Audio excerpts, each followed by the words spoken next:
Bonsoir.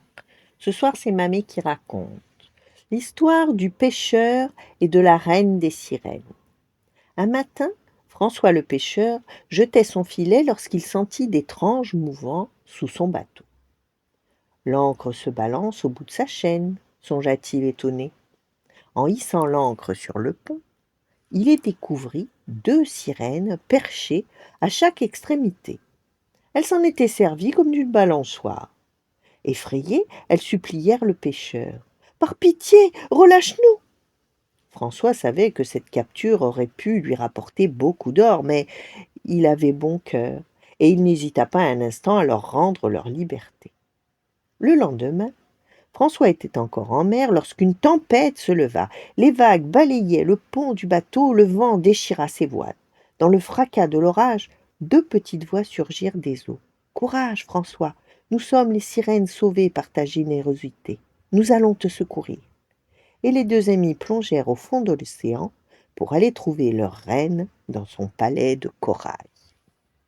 La reine des sirènes était d'une beauté parfaite et sa voix de cristal charmait tous les habitants de la mer. Lorsque les 2 sirènes lui eurent expliqué l'affaire, elle accepta de chanter. Aussitôt la tempête se figea pour l'écouter. Le vent retint son souffle, la pluie resta accrochée dans les airs.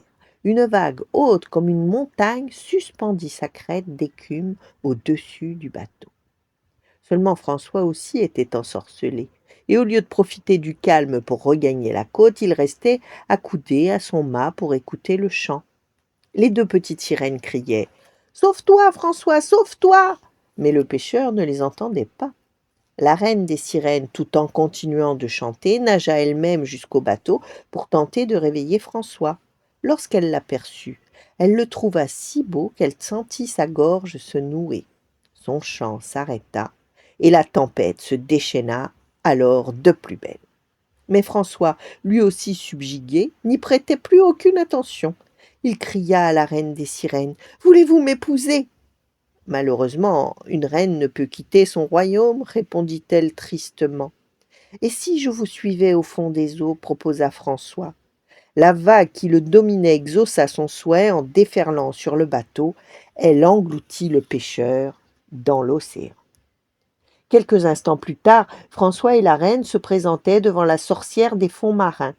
François lui dit « Puissante sorcière, j'aimerais boire une potion qui me donne une queue de poisson. » La sorcière grommela dans sa barbe d'algue « Jadis, une petite sirène voulait des jambes pour épouser un prince terrestre. Et aujourd'hui, un pêcheur souhaite rejoindre notre monde maritime.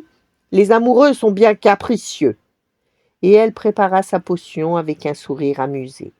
Depuis ce jour, les marins qui naviguent sur l'océan entendent parfois, au fond des flots, une musique merveilleuse, chantée à 2 voix. C'est que la sorcière a pensé à tout. En plus d'une queue de poisson, elle a donné à François une voix de baryton, car les chants les plus beaux se chantent en duo. Voilà, bonne nuit, faites de beaux rêves et à demain.